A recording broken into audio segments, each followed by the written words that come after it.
We just talked about him. Russell Wilson. He should have had it this year, but something happened halfway through the year. Russ, don't throw no dang on picks. If you stay in Seattle, get it done. If you go somewhere else, get it done. Whether it's, the Miami Dolphins, the Saints, Las Vegas Raiders, who else? The Chicago Bears.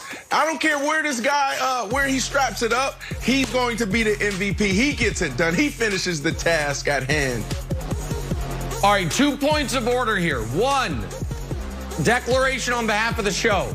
These are not official predictions or picks. That's why it says way too early. All right, America, they're not getting, there's a lot of takes going to be thrown out here. These are, as Kevin Wildes once would say, half-baked ideas. These are half-baked takes. Okay. Second declaration. My obvious answer is Patrick Mahomes, but the audience wants to hear a different answer. So, non-Patrick Mahomes category, Deshaun Watson for a team different than Houston. Most notably for the Niners and Kyle Shanahan.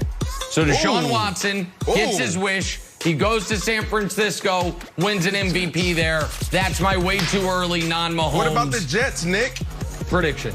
Yeah, well, then he's not going to win the MVP. Then he's in the same position he's in right now. Not great. Yeah, not the Jets. Terrible team. Okay. Take of the year. Right, well. Although Nick is trying to downplay these takes, this is actually the take of the year. These 50 sports writers who vote on the NFL MVP are at their heart storytellers. And what was the story of this year? It was one Tom Brady.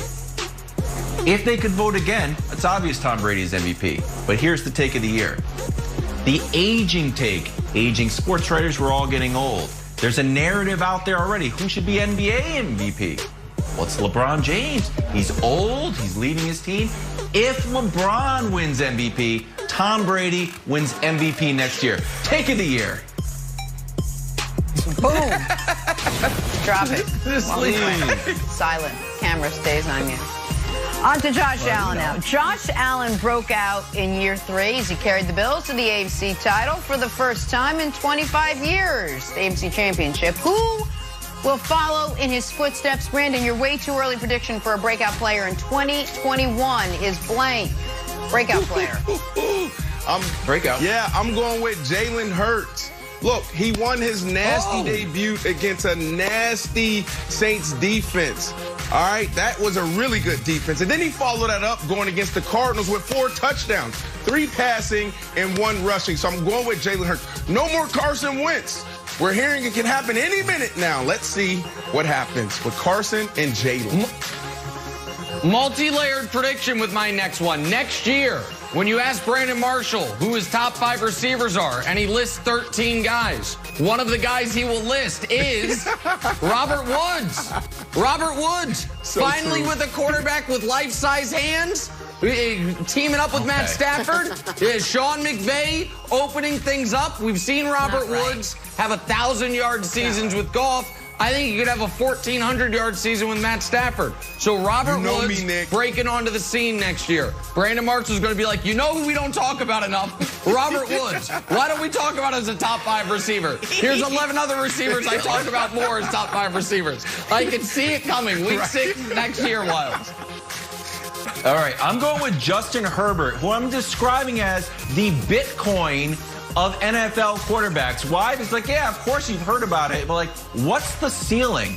Oh, is the ceiling 40 grand? Is the ceiling 100 grand? Is the ceiling 250 grand? Me and Dusty were trying to find like comparable rookie stats, and Dusty's like, I don't know what you want me to do, Wildes.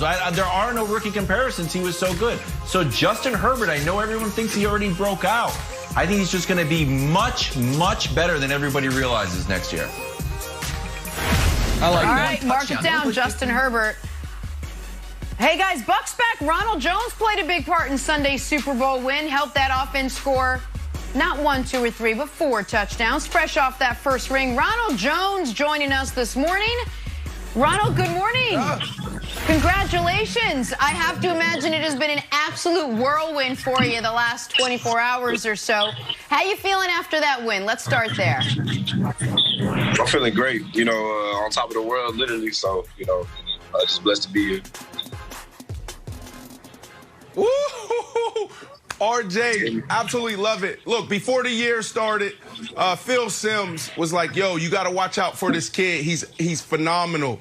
And you proved him right all year. I know you didn't get as many carries as you wanted, but you were electric, and you definitely took off. I got a question for you. I miss those meetings, those install meetings, all right? I know you guys had 2 weeks to prepare for the Kansas City Chiefs, but talk to me about the keys to victory. So when you guys sat in those Wednesdays meetings and you start installing first and second down, then you went to third down, you went to red zone, what did you guys see as opportunities, areas of opportunities to beat these guys?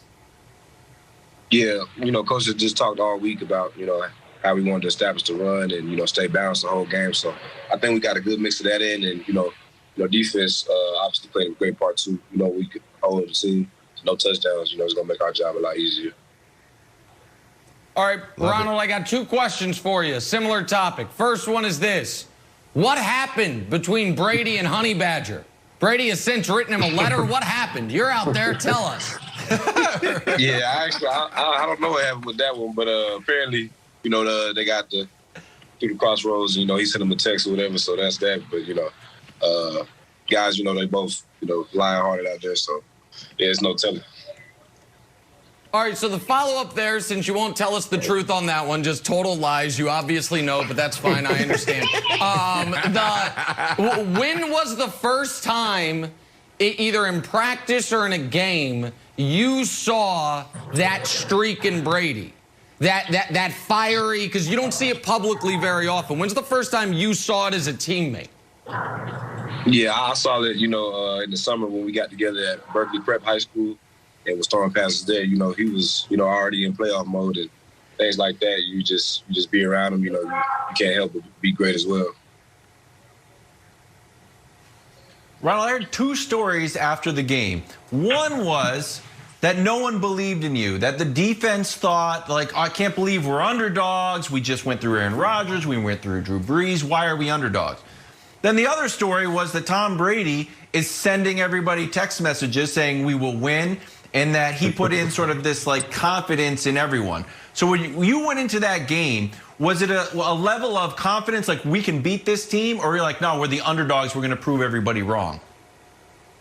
Yeah, it wasn't even that. We didn't think we was underdogs. We believed we was going to win the entire time. So as long as we went out there and execute like we did, we knew everything would come together. Ronald, we hear so many stories about Tom Brady that it's almost like myth, like how early he gets in, how much tape he watches, how he really gathers the guys. He only eats a certain kind of ice cream. It's made with avocado. He bathes in kale. Whatever the stories are, it's gotten to the point where I don't know what's true and what's not true anymore. Just give me a little insight into how uber focused he is, how zoned in he is to his commitment to you guys, to his teammates, and obviously to winning. Yeah, you can just tell he has a natural leadership mentality. He's very passionate about the game.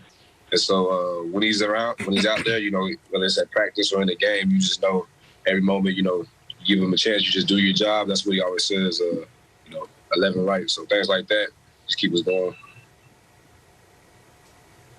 Look, man, the dude is 43 years of age, man. He should be, with his grandkids right now.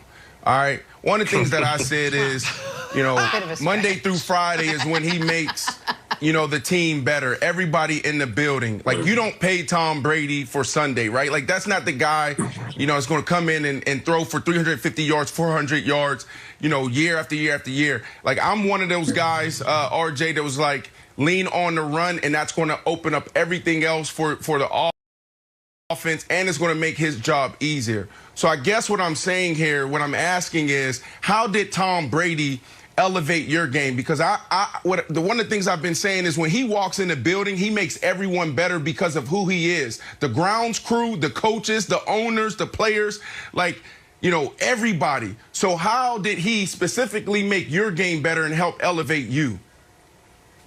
But yeah, I think just, working with him in the summer, coming in tip-top condition, things like that. And I definitely agree with you, with the run, being able to open up the pass and complementary our game. So, yeah, I think, just all that passion and all the drive, he still has, at this age, like you said, second to none, you know, obviously the greatest. So I'm glad to be a part of the journey. Where are you, and are you wearing the same clothes from Sunday night? Like, it seems like you have that same hat, the same shirt on. Where are you? What are you doing? Yeah, I'm in downtown Tampa, you know, sunny Florida. Got the palm trees right. You know, life is good. You know, the air's a little different around here, so I'm just enjoying the moment. Awesome, Ronald, man. Great year, brother. I want to ask you, because you guys are champions, so everything, obviously, you look back and you say every decision was the right decision. But Brandon mentioned coming into the year,